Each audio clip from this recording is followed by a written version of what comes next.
pressure all the way through in that case. But in this case, she can't.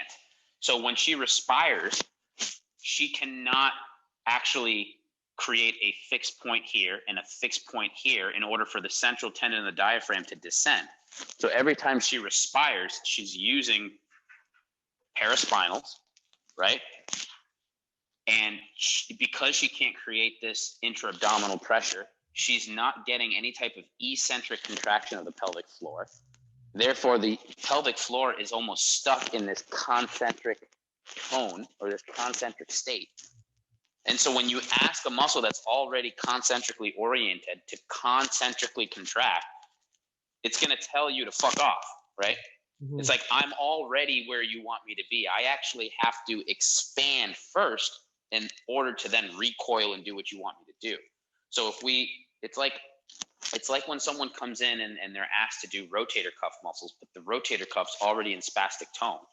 It's like doing more of the thing that I'm already stuck in isn't going to help me get out of that, right? Mm-hmm. And so what we did here was our thought process was, okay, this person can't flex from here. Therefore, they can't access anterior core function. They can't access stabilization function of the diaphragm to create intra-abdominal pressure. So what we want to do is open up the TL junction so that we can give her the ability to flex and orient her rib cage and be able to access anterior abdominal wall along with the diaphragm. Does that make sense? So, because when someone like this respires, what I was saying to you on the phone a few weeks ago was, this point can't be fixed. It moves up because it can't come down. Does that make sense? Mm-hmm. And so in order for us to get the central tendon of the diaphragm to actually descend, we actually have to create stabilization at the TL junction and at the xiphoid. Yep. So if I can't come here, I can't access my abdominals, I can't access my respiratory diaphragm, and I can't create intra-abdominal pressure. And therefore, my entire deep stabilization system, which goes from the front of the neck all the way down into the pelvic floor, I have no access to that. So the only option I have is to create stabilization through all of my prime movers, which would essentially be rectus, lats, paraspinals, QL, hip flexor, hamstring, and then the muscles that are supposed to be helping me stabilize are in this tonic state. Yeah. No, that makes sense when we put it all together that way now. Right? Yeah. And so whether you went DNS or PRI, the underlying principle of why this person can't access stabilization comes all the way back to the fact that she has a DN in multisegmental flexion, and that is a primitive necessity for stabilization. So if we bring this all the way back to 3.5-month-old baby, when 3.5-month-old baby is trying to create stabilization, before it learns how to roll onto the side, right? It needs to learn how to bring the rib cage down, bring the pelvis up.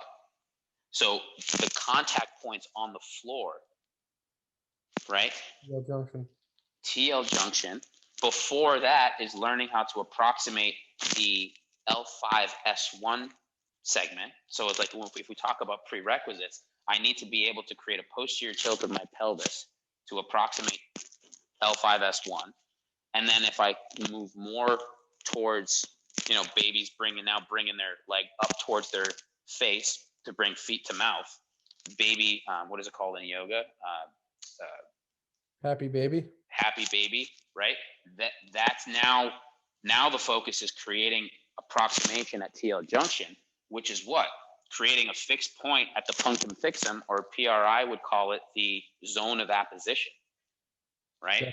Once we can create that in conjunction with getting the pelvis and the rib cage to approximate to create this canister, now I can actually start getting communication between the respiratory diaphragm, the pelvic diaphragm, and now I can create intra-abdominal pressure here. And that's the prerequisite for baby before it can actually roll. Mm-hmm. Once baby achieves that, then it can start rolling. And that's the ipsilateral rolling pattern, 3.5, 4-month position. And then once they can achieve that, then they can start getting into quadruped, which is when they first start learning how to do contralateral patterns for locomotion. So approximation, approximation, stepping function, stepping function. Mm-hmm. Does that make sense? Yeah, it does. So manual therapy, boom, open that up. What else could we have done for manual therapy? A lot of times when people are stuck in this position, manual therapy at the TL junction is super helpful. If there's a lot of rectus tone, some abdominal fascial release, cupping, sometimes getting up and under the rib cage, because the respiratory diaphragm is sometimes stuck in this tonic state. So kind of getting up and under sometimes and getting into that area to release the diaphragm can be super helpful. Oh, okay. Never manipulated or a diaphragm before.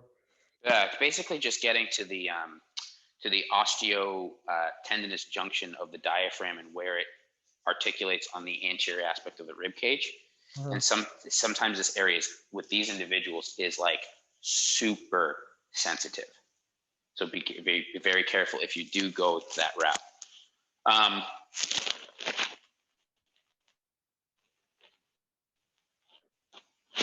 And then just to kind of bring it back, keep it simple. So like, if I can't create intra-abdominal pressure and I can't access my deep stabilizing system, right? This goes back to lower cross pattern, okay? So paraspinals, manual therapy there is huge. Mobility at the TL junction from a joint standpoint, hip flexor release, super helpful, because again, this and this is what they're using to try to stabilize the lumbopelvic area. So that was another interesting piece of this case. He cleared the Thomas test, flying colors. Okay. Unless you fooled me, but she might not have fooled you. Here's the thing with tone, and here's the thing with neurological tone. It's very task specific. Yeah. So you took gravity out. So so the thing with tone and motor control is you might have the mobility in one pattern, but then the next pattern, it'll rob you. You see what I'm saying? So the fact that she has it prerequisitely on the table, non-gravity in a gravity eliminated position, is actually a really good sign, because so the progression for her, you started her in this position, right? Where can we go next? Or we can progress to that 4-month position or 4.5-month position of starting to get her into, or before that, even go sideline and quadruped. Sideline quadruped. Yeah, let's get hands on now.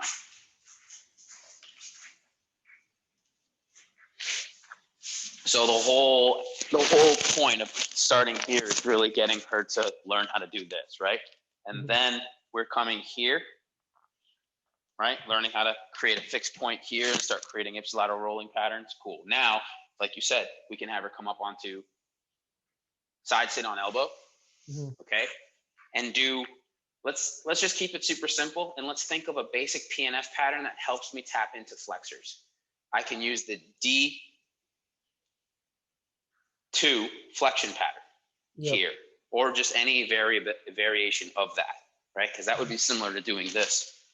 Yep. So I can do that here, I can do that here, and then from here, just again thinking about baby, I'm coming up, I'm now here. If she can create and maintain that flexion here, we can then, because she likes to get challenged, bear position, maintaining that canister, right? And then from here, we can start challenging her stability here. So now we're going from static stabilization to dynamic stabilization. Watch out for Cali girl. Yeah, I see. Here, right? And then that can progress to a bear crawl. And then finally getting her up into the next progression where we're in kneeling. Maintain that canister, chops. Yep. Now for someone like her, okay, here's my favorite. Not just chopping, but thinking about chopping in tall kneeling, a gentle squeeze here, making sure she gets that tucking, and then chopping. So why tall kneeling versus half kneeling for her? Number one, it's a more stable posture. Okay. So if she's having a hard time in kneeling, tall and half kneeling, tall kneeling just gives her a wider base of support. It helps us to create more balance and level the pelvis a little bit easier. Okay. And it just from a developmental standpoint, from quadruped, usually baby will just come from here to here, right? Sure. Okay, so that we can create we can challenge the canister by doing a bilateral pattern. Yep. Bilateral upper extremity extension, or if you want to start crossing midline, if you think she's ready for that, you can go here. So I usually go here for these individuals first, just to give them a lot of contact points with the ground, a lot of fixed points for reference, if you will. And then we can start challenging them here. And then finally progressing to standing drills. Okay. Just to kind of give you like the overall picture. Yeah. With her, and then, really taking all of that feel and now having her do a lat pull down, for example, to bring it all the way back to her subjective. Like, okay, now I want you to keep that rib cage and pelvic locked, and now give me a lat pull down. Yeah. What you'll feel is like a previous weight that was really challenging for her. Now that she has some juice in her deep stabilization and awareness, she'll find that she has more juice in her prime movers. Yeah. And the lat pull down that was challenging before may not be as challenging. And this is something that I really hone in on when people are trying to improve pull-ups. Because like, holy shit, when you see people do pull-ups and all they're doing is they're pulling up and they're just giving up their stabilization at their TL junction. And I'll tell for me, just like personally, my pull-ups, the number of pull-ups I could do totally improved when I started keeping this locked in. And then it was so much easier to bring the bar to the chest. Yeah. So I think it's really important for us as both strength coaches and physical therapists to see the clinical aspect of this stabilization process, but then be able to see the progression all the way back to fitness and how we can help people feel that in more progressive exercises. Yeah. To enhance performance.